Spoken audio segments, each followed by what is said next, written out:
tell you about a story that really impacted my life in reading in a very profound way at a very young age. So when I was living with my parents back in New Haven, Connecticut, my dad was a graduate student at Yale University, and we were very poor. I had a sister, so we were two small children, graduate student. My mom wasn't really working, and we just didn't have very much. And I remember, even at the time, how significant it was the day my father brought home these step-up books, a set of them. And they were mostly about meeting, they're kind of the meet so-and-so. This one's Meet Thomas Jefferson, meet various figures from American history. And I think at first they probably had to be read to me. It took a while for me to be able to read them on my own. But I just devoured them, and you can see from the spine here, this is something that's become an heirloom. I've read it and reread it. You can see my little, I don't know if the camera can pick that up, but the little markings I have as a 5-year-old about passages apparently I liked. They sort of look a little random to me now, but that began my introduction both to reading itself and to subject matter that I went on to study at the graduate level. So I grew up to write a dissertation, a third of which was on Thomas Jefferson.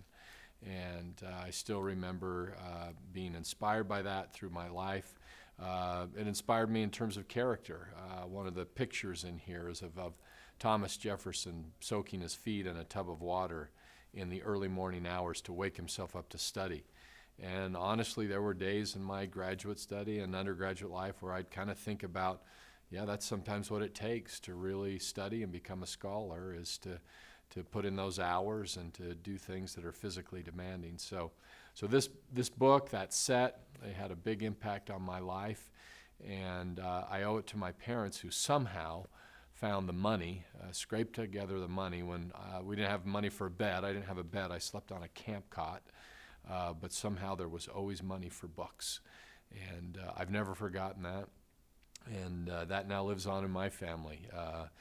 It doesn't matter. It hasn't mattered where we were in life financially, where we were geographically. If my kids say, "Can we go get a book?" I take them to go get a book. And I think that legacy will continue to live on in our family.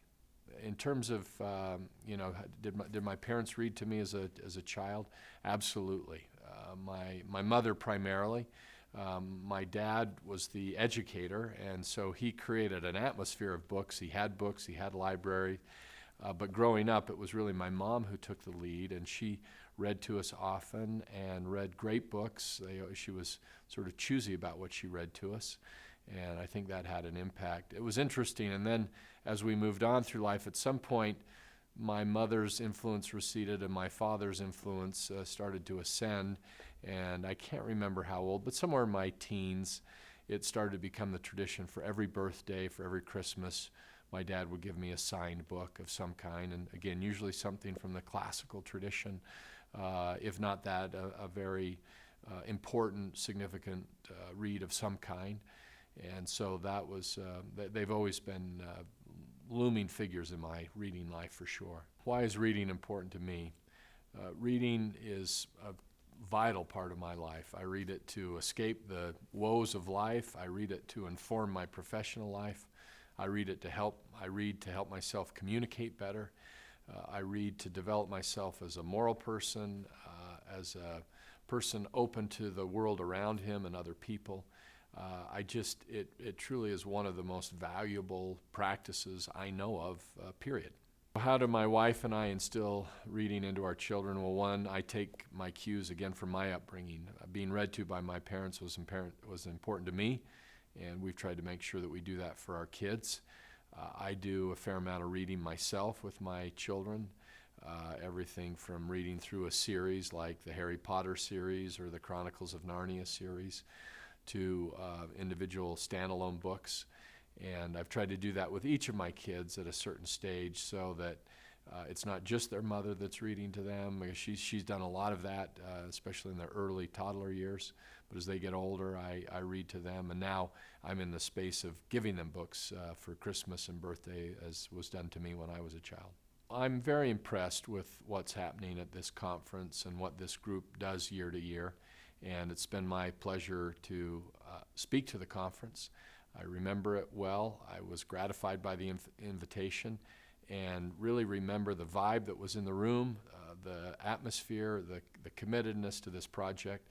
It was a thrill for me to do it then, and a thrill for me to be a part of it now in some way by video, and I wish the conference current and ongoing success. The work that's being done here in this conference is truly vital to the education, the fullest, well-rounded education of our youth, and so I wish all participants the very best.